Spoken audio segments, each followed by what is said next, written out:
friends, welcome to this recall session of pediatric questions which were asked in the recently concluded NEET PG 2023. I'm Dr. Pankaj Tikku. I'm the pediatric faculty at DBMCI and eGurukul, and I will be discussing these recall pediatric questions. The questions that we have included in this session are the questions that have been recalled by the students. So there is a disclaimer that these are the questions that may not exactly match with the questions that were asked in the exams. We have tried to keep it as precise and as accurate to the questions that were asked in the exams as possible. Similarly, the options, wherever we could not get the options, we have not put the options. Wherever we could get the options, we have put the options in each question. The idea is to make these questions as accurate as possible and to discuss the answers of these questions. Please mind it that in case the questions language becomes a little different from the questions that from the language of the questions that we have discussed in this session, even the answer might change. So I'm just going by what questions have been recalled by the students and the options that they could recall. So in all, I could get around 15-16 questions from pediatrics. And let me also tell you that some of these questions are overlapping, so might have been discussed by some other specialists as well, by other faculties as well. On my part, I'm discussing these questions because I feel they were part of the pediatric questions as well. So coming to the first question that was asked in this NEET PG 2023. So question which the students could recall is like this. So the question asked is, which of these is the correct statement for a well-nourished child who has a weight of 2.8 kgs? The child is well-nourished and they are asking which of these out of the four options is the correct statement for a well-nourished child. Now, I think if you have gone through our classes and you have gone through our notes, my class notes or my eGurukul app notes, I think it's very, very easy to answer which is correct for a well-nourished child. If you see choice A says 300 gram weight gain in the first month of life, which is absolutely wrong. There is a gain of around 30 grams in the first 3 months, then it comes down to around 20 grams between 3 to 6 months, coming down further to around 15 grams between 6 to 9 months. So the idea is to tell you that 300 grams specifically in the first one, that is not possible at all. So A definitely is not the correct answer for a healthy growing well-nourished child.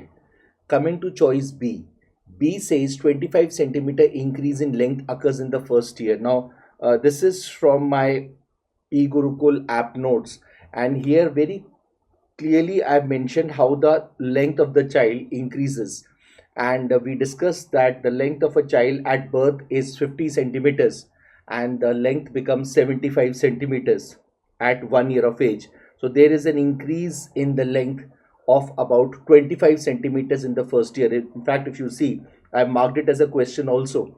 That means it is a prospective question which can be asked in the exams.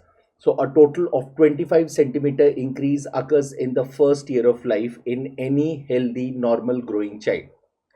And this is what appears to be happening in our case also. So the child is a well-nourished child, normal child, and therefore 25 centimeter increase in length in the first year appears to be absolutely correct.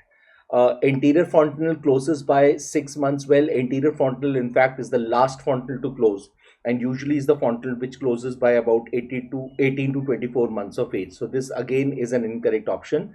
And the last option says weight under the 75th percentile and height under 25th percentile. Please understand, the normal growth percentile is the 50th percentile. So as one tends to go below the 50th percentile or tends to go above the 50th percentile, it tends to become more and more abnormal. So definitely saying weight under the 75th percentile and height under the 25th percentile would be considered as normal is again an absolutely wrong statement. So I think question number one is a pretty easy, doable question. And the correct answer for a normal, healthy, well growing child should be 25 centimeter increase in the length in the first year of life. Coming to question number two. Question number two, well, this is a representative image of a question that was asked in the exams, and the students recall that this question was of a child who has bowing of legs. So bowing of legs is present, a pretty straightforward question. Bowing of legs is present, and it is seen in which condition bowing of legs is present in children with rickets. Genu verum, as it is called, is a condition which can be seen especially in the later part of infancy when the child starts standing on his feet. So the soft bones that is usually seen in rickets tend to start having a bending which is more than the physiological bowing that you will expect at this age. So some amount of physiological bowing of legs is present, especially in the later part of infancy and in the early part of the second year. But please remember, this bowing of legs which is present in rickets usually exceeds that physiological bowing. So genu verum, as it is called, this is again from my app notes. I very clearly told genu verum is usually a feature of rickets. Genu valgum, which is known as knock knees, can also be seen especially in resistant rickets, hypophosphatemic rickets. The X-linked hypophosphatemic type of rickets can present with knock knees, or sometimes this type of deformity also, which is called as a windswept deformity. But anyway, I think it's a pretty straightforward question. If someone asks you bowing of legs is a feature of, answer is rickets. So in this question, deformity shown in the picture seen in children with. So I think it's pretty simple question. The answer is rickets. Coming to question number three. Now question number three again according to me was a pretty straightforward question. There was an X-ray in which a subglottic stenosis was seen. A subglottic stenosis was seen. Subglottic stenosis was seen, and this subglottic stenosis usually presents as a steeple sign. So this subglottic stenosis usually presents as a steeple sign and is seen in children with croup. So this subglottic stenosis usually is seen as a steeple sign and is seen in children with croup. So you can see this is a, again, this is a representative image, but the question that was asked typically shows a subglottic narrowing, which is seen in children with croup. Epiglottitis, on the other hand, I have frequently told is a disorder which is associated with infection of the epiglottis and is known to present with a thumb sign or a thumbprint sign. So while a croup usually presents with a steeple sign, epiglottitis usually presents with a thumb sign or a thumbprint sign. Croup is usually an infection which is caused by parainfluenza virus type 1 and type 3. So most common causes of croup in children is parainfluenza virus type 1 and type 3, and this again has been told by me in the app. My app has this information that croup, how does it present? It presents on X-ray with a steeple sign, and the most common cause of croup in children is the parainfluenza virus. So again, a question which is an easily doable question, and a question that has been asked in my app. Sorry, has been asked in the exam and is present. The information is given in the app and also was given in my classes. Coming to question number 4. Question number 4 says a child who presents to you with bilateral cataracts, sensineural hearing loss, visual impairment, congenital heart disease, where they have specifically mentioned about patent ductus arteriosus. So again, it's a very simple question. This is a classical triad, as you can see, of cataracts plus sensineural hearing loss plus presence of congenital heart disease. So this is the first lead to what the possible answer is. A typical triad of cataracts, sensineural hearing loss and congenital heart disease is usually indicative of congenital rubella.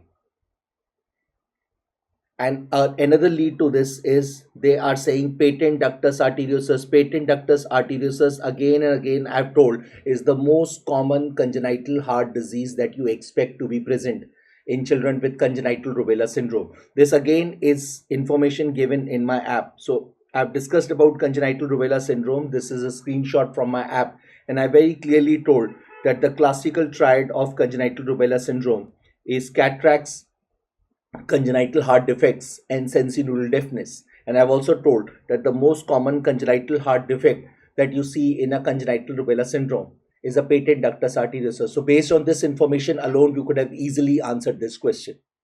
A child presenting with bilateral cataracts, presenting with a congenital heart disease, which is patent ductus arteriosus, and presenting with sensineural hearing loss is clearly a case of a congenital rubella syndrome. So answer to question number 4 again is very easy. It is a congenital rubella syndrome which presents with this triad. Coming to question number 5. Now question number 5 says a child with a periventricular calcification. A child with a periventricular calcification, sensineural hearing loss, hepatosplenomegaly is likely to have which infection? So again, which congenital infection is known to present with periventricular calcifications? See, intracranial calcifications can be seen in a congenital toxoplasmosis also, and an intracranial calcification is seen in children with congenital cytomegalovirus also.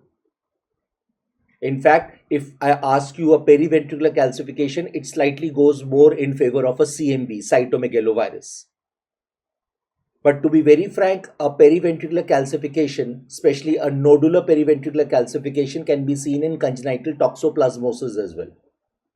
So just by saying periventricular calcifications, well, you will not be able to 100% differentiate between a CMV and a toxoplasmosis. What I feel is an important differentiating point which should help you in answering is sensineural hearing loss. And again, if I go back to my class notes and the app, this is again a screenshot of the app. I very clearly told you that the most common syndromic cause of hearing loss, and I've again answered it as or marked it as a question, a prospective question. The most common syndromic cause of hearing loss, I should rather say the most common non-syndromic cause of hearing loss in children is, so answer is very clearly cytomegalovirus. Cytomegalovirus is basically a very important congenital infection. It is in fact believed to be the most common congenital infection. It is known to present with chorioretinitis, intracranial calcifications, usually periventricular calcifications, and also it is known to present with sensineural hearing loss. Sensineural hearing loss is very, very common in CMV. The risk is higher in symptomatic CMV children in comparison to asymptomatic CMV children, but it is one of the most common causes of non-syndromic hearing loss in children. That means if a child has a sensineural hearing loss, which congenital infection can be most commonly suspected? There are so many causes. Even congenital rubella, one of the most common complications of congenital rubella syndrome is sensineural hearing loss. But it will not present with intracranial calcification. So a periventricular calcifications with a sensineural hearing loss, I think should very clearly go in favor of a congenital CMV infection. So it should very clearly go in favor of a congenital cytomegalovirus infection. So which is the most common congenital infection which presents with periventricular calcifications also and presents with a hearing loss also, and especially if it is also associated with the microcephaly, then I think it should very strongly go in favor of a cytomegalovirus infection. Toxoplasmosis can also present with an intracranial calcifications, but more commonly presents with either hydrocephalus or sometimes it can present with a microcephaly also. But sensineural hearing loss, I think, is a less common finding in toxoplasmosis in comparison to a cytomegalovirus infection. Coming to question number 6. Question number 6 in this NEET PG recall session is a question which actually I was not very clear when I heard it from the students, because the students were not able to really recall the exact language of the question. The question is something like this: preterm neonates with a tachypnea, respiratory distress, and has been diagnosed with a respiratory distress syndrome. Which of the following will be deficient? Now we know respiratory distress syndrome is a disorder which is associated with surfactant deficiency. It's a disorder which is associated with surfactant deficiency. Now, surfactant is basically a phospholipoprotein complex, with the main component of the surfactant being lecithin. So, I think lecithin is the primary component of surfactant. It makes up almost around 60 to 70%. Again, in my notes, I very clearly told that lecithin is made up of uh, phosphatidylcholine. This is basically lecithin. So this is basically the main component which is present in cases of surfactant. Almost 70 to 75% of surfactant is basically this component. Although phosphatidylglycerols and sphingomyelin also form, but they form just about 25% of the remaining component. So if lecithin is deficient, it definitely will be a very strong indicator of a child having a respiratory distress syndrome. In fact, a lecithin to sphingomyelin ratio in the amniotic fluid is again a very good marker to see whether the child has a immature lung or not. And if the lecithin to sphingomyelin ratio is less than 1.5, it usually means that the lungs of the fetus are immature. On the other hand, if the lecithin to sphingomyelin ratio is more than 2:1, it usually means the lungs of the fetus are mature. So lecithin is the most important component of the surfactant. And if this question is correct, I could not get what are the other choices, but if this question is correct, I think a better answer would be lecithin deficiency, which will be associated with respiratory distress syndrome. But again, as I'm again and again saying, I do not know exactly what the language was, what the other options was, in case the language is something different, or there are other options which possibly can give us the answer, then the answer obviously will change. But based upon whatever the question is and whatever the options, the two options I could get, I think lecithin is a marker of a deficiency of lecithin is a good marker of a child having a respiratory distress syndrome. Coming to question number 7. So there was a question which was on impaired wound healing, rashes or ulcers. Some students say they were the language was ulcers around the mouth and the anus, while others say rashes around. Basically, rashes around the mouth or rashes around the mouth and the nose is sometimes also referred to as periorificial dermatitis.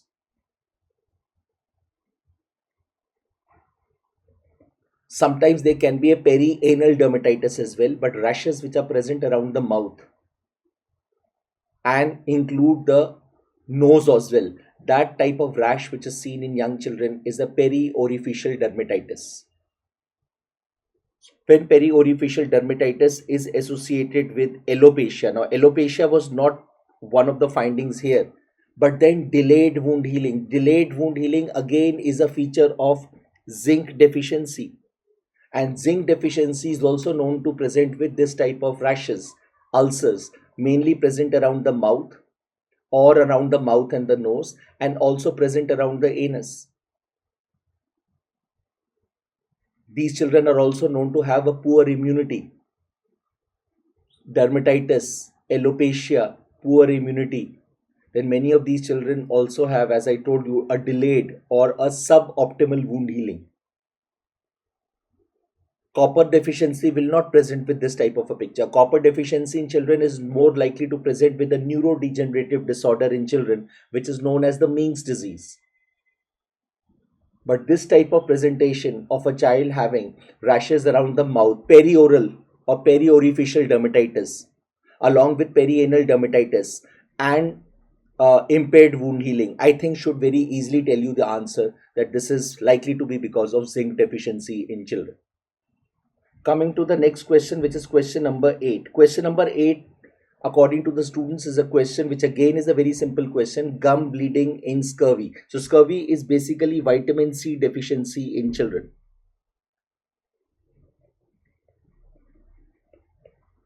Our body cannot synthesize vitamin C, deficiency of the enzyme gluconolactone oxidase. So our body cannot synthesize vitamin C. So vitamin C needs to be provided in the diet. So if there is a deficiency of vitamin C in the diet, primarily taking non-vegetarian food, then it can lead to a disorder which is called as scurvy. Now, vitamin C, ascorbic acid, is very important for collagen synthesis. So when there will be a deficiency of vitamin C, it will definitely lead to impaired collagen synthesis. And since this is also a part of the blood vessels, collagen, so bleeding is a very, very common manifestations. Bleeding from the gums, bleeding in the joints, petechial spots, hemarthrosis. These are very, very common manifestations that are seen in children who present with scurvy.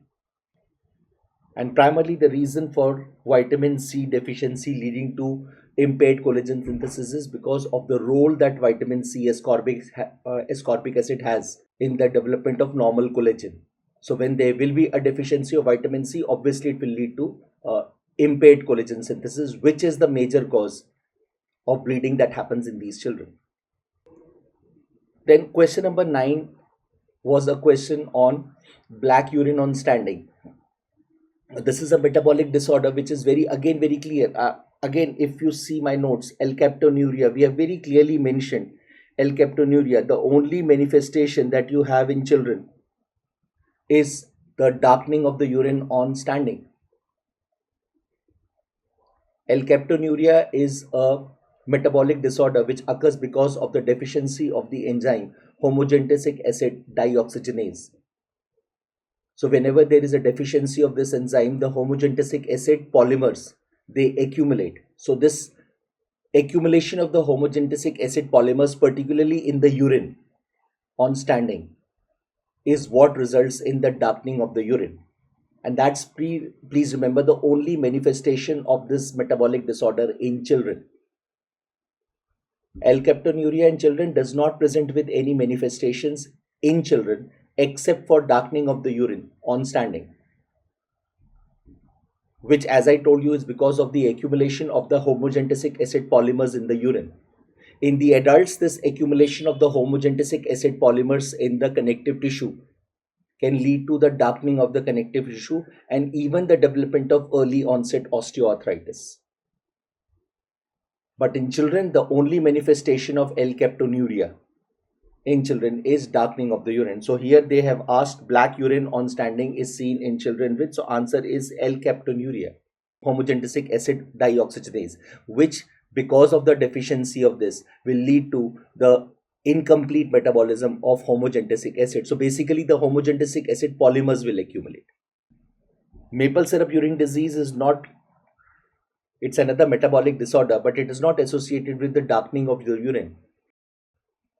It is basically associated with insufficient or incomplete metabolism of the branch chain amino acids, branch chain keto acid dehydrogenase.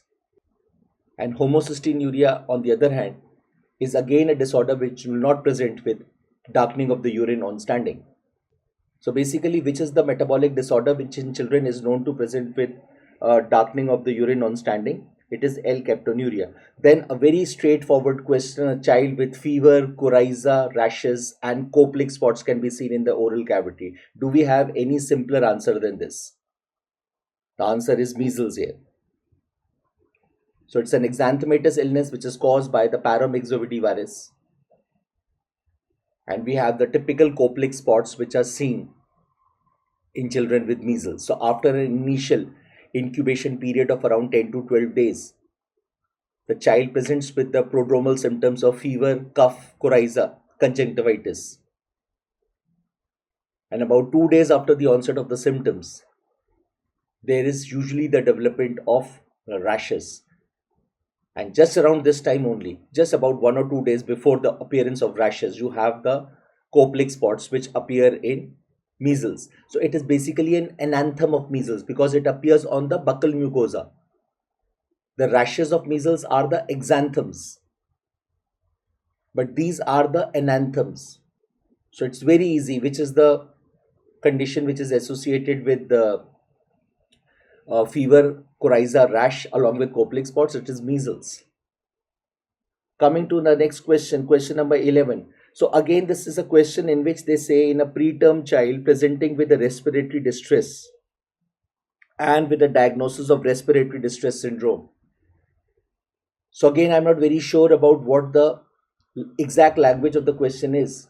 But considering that this is a preterm child who is presenting to us with dyspnea, respiratory distress, the most common cause of respiratory distress in a preterm child is respiratory distress syndrome, hyaline membrane disease, and that is associated with surfactant deficiency. Now, if you know what is the function of the surfactant, which I have repeatedly told in the classes, I think you will be very easily able to answer this question. Surfactant is known to reduce down the surface tension.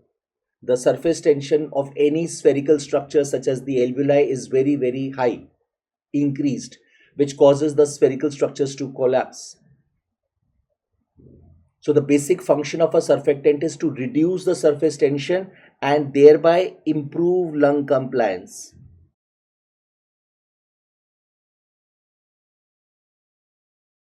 So the basic function of a surfactant is to reduce down the surface tension and increase the lung compliance. So I think now you can very easily understand. So if there is a child who presents to you with surfactant deficiency, as occurs in a respiratory distress syndrome, so the surface tension will become high. And when the surface tension will become high, the lung compliance will become poor. What is the surfactant doing? Surfactant is basically reducing the surface tension, thereby preventing the alveoli from collapsing, and thereby it is increasing the lung compliance. So if there is a surfactant deficiency as occurs in children with a respiratory distress syndrome, it will increase the surface tension and thereby will decrease the lung compliance. So according to me, question number 11, the answer should be increase the surface tension and decrease the lung compliance. Then there was a question of an infant who presents to us with icterus, swelling over the scalp since birth. X-ray or a CT image was given.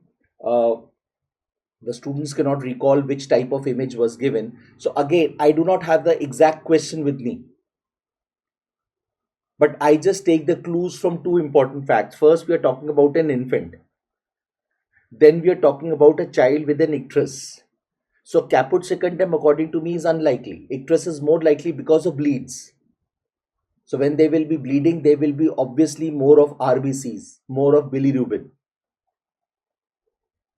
So my answer should be either a Kefel hematoma or sometimes a subgaleal hemorrhage. Subgaleal hemorrhages are actually hemorrhages in the emissary veins, which connects the scalp veins with the dural sinuses. But as far as I know, subgaleal hemorrhage is usually a more of an emergency condition. It's unlikely that an infant who has a subgaleal hemorrhage will actually be living till say around 5 months 6 months of age. He becomes an infant, he's still living, because most of the subgaleal hemorrhages, they present with very severe bleeding and in fact very severe hypotension and deaths. First, subgaleal hemorrhages are very rare in comparison to Kefel hematomas. Kefel hematomas are usually the more common type of bleeds that occur during the injuries that occur to the scalp veins, for example during the traumatic deliveries.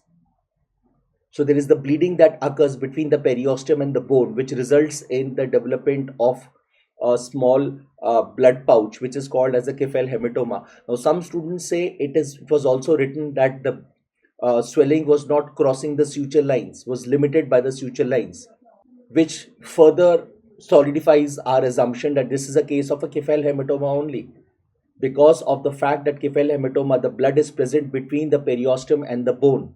So it is unlikely that a Kefel hematoma will be crossing the suture lines. They usually appear late. And they may persist for a long period of time. So they may persist for almost around 3 to 6 weeks, many times even more. So it is quite possible that a swelling is persisting in an infant on the scalp. That is a Kefal hematoma. Plus another clue was that there is a jaundice. And because Kefal hematoma is basically a blood collection, it can frequently lead to the development of jaundice. A subgaleal hemorrhage is also a blood collection, but it's a much more severe presentation and unlikely that a child with a subgaleal hemorrhage or a severe subgaleal hemorrhage will be living. So I think the answer will be a Kefal hematoma. But again and again, I am saying depending upon what the image was and depending upon what the exact language of the question was, and maybe we have missed out anything in the language of that question, which was the actual language, the answer might change. But as of now, if I go by this question, the answer should be a Kefal hematoma. Coming to question number 13. Now, I really do not know whether this was exactly the question or not, but there are students who are saying that sweat chloride test is done for cystic fibrosis. Well, cystic fibrosis is very clearly the answer if this question was asked. It's one of the most commonly used tests for cystic fibrosis. You measure the amount of chloride in the sweat, and if the levels of the chloride in the sweat are 60 or more than 60 milliequivalents per liter, we say the test is positive. If the levels of chloride in the sweat is less than 30 milliequivalents per liter, we say the test is negative. And if the levels are between 30 to 59 milliequivalents per liter, we say the test is indeterminate. And at least two sweat chloride tests should be positive on two separate days for us to say that this is a case of cystic fibrosis. Then question number 14 is a question of a 10-year-old child who presents to us with severe dehydration. The child has shock and the child is also nauseating and is vomiting. The random blood sugar is 550 milligrams per deciliter and the venous pH is 7.1. This very clearly means that the child appears to be in a state of diabetic ketoacidosis. Now, I am again not sure whether they asked according to the ISPAD guidelines, the International Society of Pediatric and Adolescent Diabetes guidelines. Did they ask specifically related to this ISPAD guidelines, or they did not ask according to the ISPAD guidelines? Anyway, they asked what is the correct management of a child who presents to us in diabetic ketoacidosis. So the International Society of Pediatric and Adolescent Diabetes has given this criteria for diabetic ketoacidosis, wherein ketoacidosis is likely to be present when there is hyperglycemia, that is, the blood glucose is high. Plus, it can also be because in rare cases of a blood glucose less than 11 millimoles per liter or less than 200 milligrams per deciliter also, but usually it is when the blood glucose is more than 200 milligrams per deciliter. Second, the venous pH is less than 7.3, a bicarbonate is less than 15, and when there is ketonemia or moderate to severe ketonuria. Now, regarding the management of diabetic ketoacidosis, I think, again, I'm not very sure if this exactly are the options that were given, but if these are the options that are given, there are two clues. Two options are telling fluid resuscitation followed by fluid resuscitation followed by insulin, and then two options are telling fluid resuscitation along with insulin.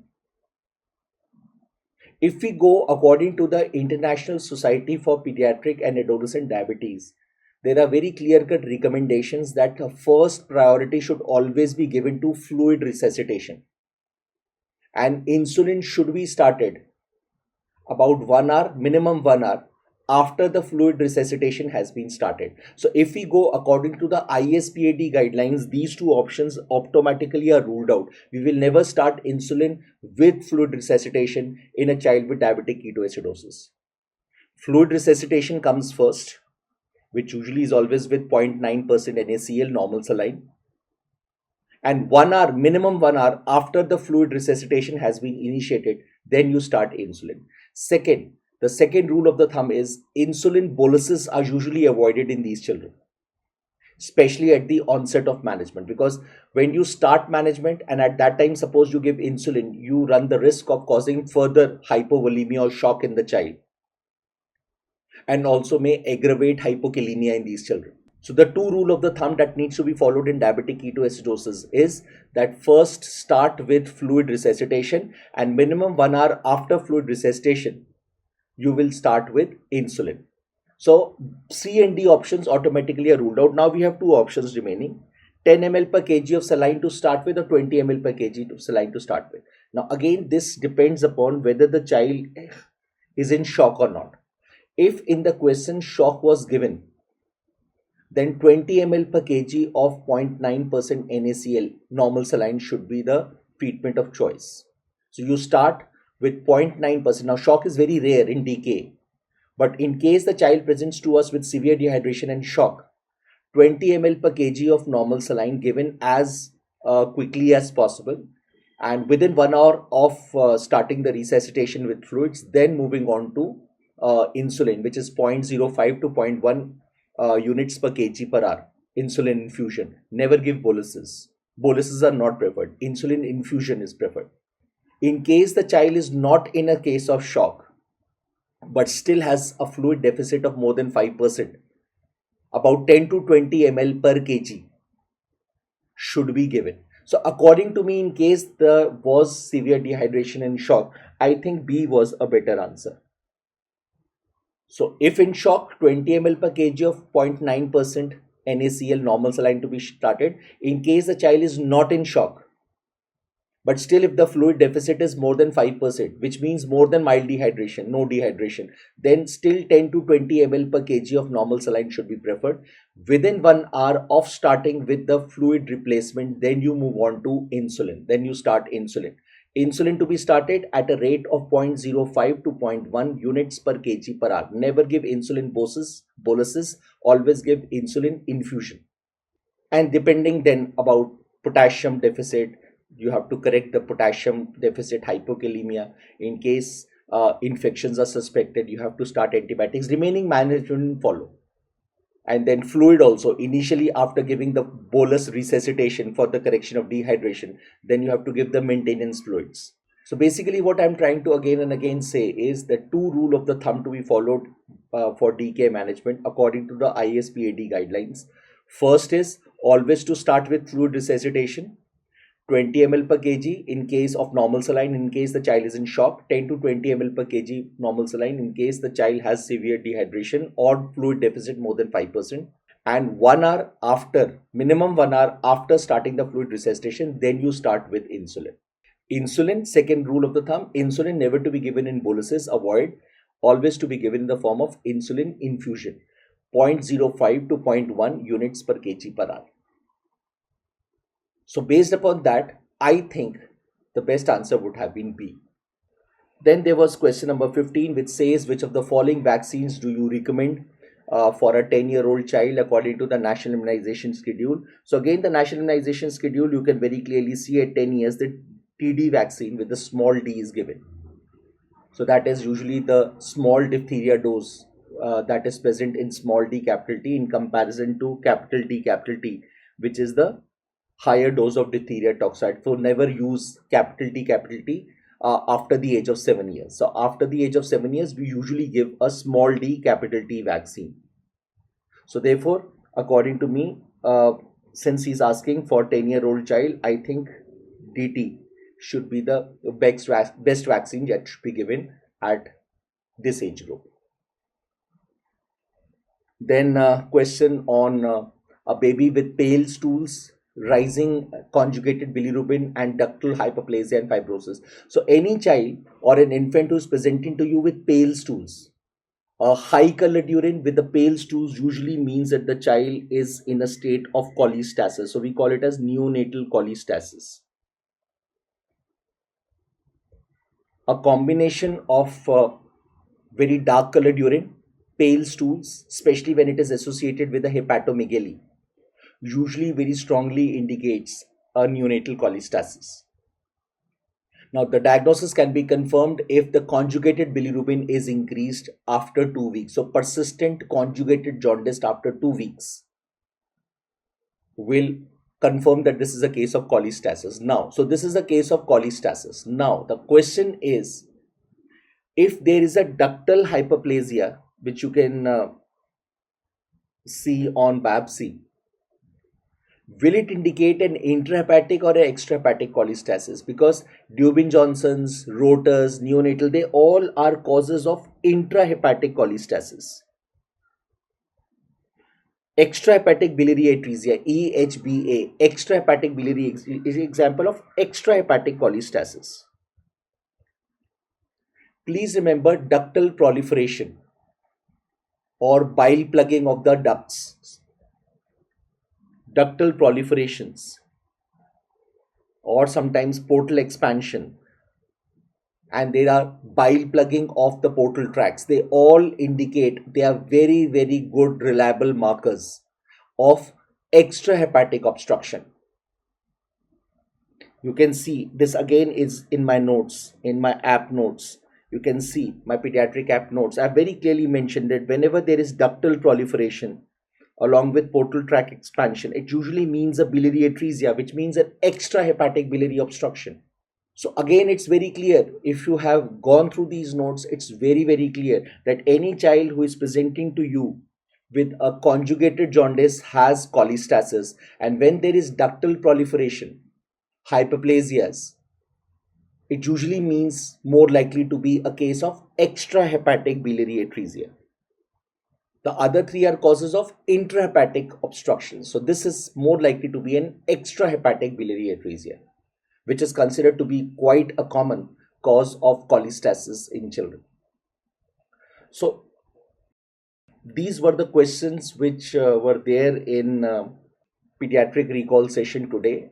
Again and again, I'm saying we have tried to keep these questions as accurate as possible. Our students have been very generous enough to provide us these questions.